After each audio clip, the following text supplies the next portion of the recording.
एक गांव में एक धोबी रहता था। उसके पास एक गधा था। गधा बहुत मेहनती था, इसलिए धोबी उसका बहुत ख्याल रखा करता था। धोबी के घर के पास ही एक संगीतकार का घर था।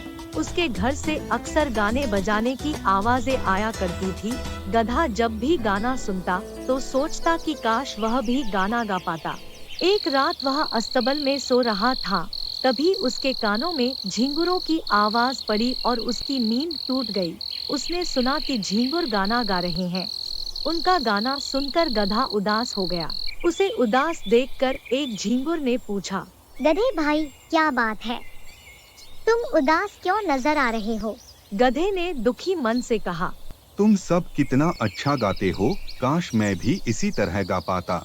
झिंगुर ने कहा, तुम भी गा सकते हो गधे भाई, कोशिश तो करके देखो। गधा गाना गाने लगा, लेकिन उसकी आवाज बेसुरी थी। वह फिर उदास हो गया और बोला, मेरी आवाज बहुत बेसुरी है, मैं नहीं गा पाऊंगा। तब झिंगुर ने सलाह दी, तुम्हें अपनी आवाज मधुर करनी है तो कल से ओस पिया करो। देखना, कुछ ही दिनों में तुम हमसे भी ज्यादा सुरीले हो जाओगे। गधे को ये सलाह जंच गई। अगले दिन से उसने खाना पीना छोड़ दिया और ओस पीने लगा। एक दो दिन तक तो धोबी का ध्यान इस तरफ नहीं गया कि गधा खा पी नहीं रहा है, लेकिन कुछ दिनों बाद उसे गधे के अस्तबल में चारा जस का तस पड़ा मिलने लगा और गधा भी कमजोर दिखाई देने लगा। तो उसे चिंता हुई। उसे लगा कि गधा बीमार है, इसलिए खा पी नहीं रहा है। वह गधे को एक वैद्य के पास ले गया। वैद्य ने गधे के लिए दवाइयाँ दी। धोबी गधे को दवाइयाँ खिलाने लगा, लेकिन गधे पर कोई असर नहीं हुआ।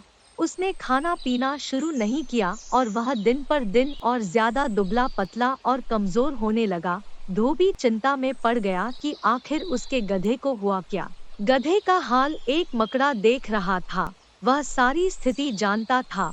एक दिन वह गधे के पास गया और बोला, गधे भाई, तुम क्यों ओस के भरोसे खाना पीना छोड़कर बैठे हो? इस तरह तुम सुरीले बनो या न बनो, बीमार जरूर हो जाओगे।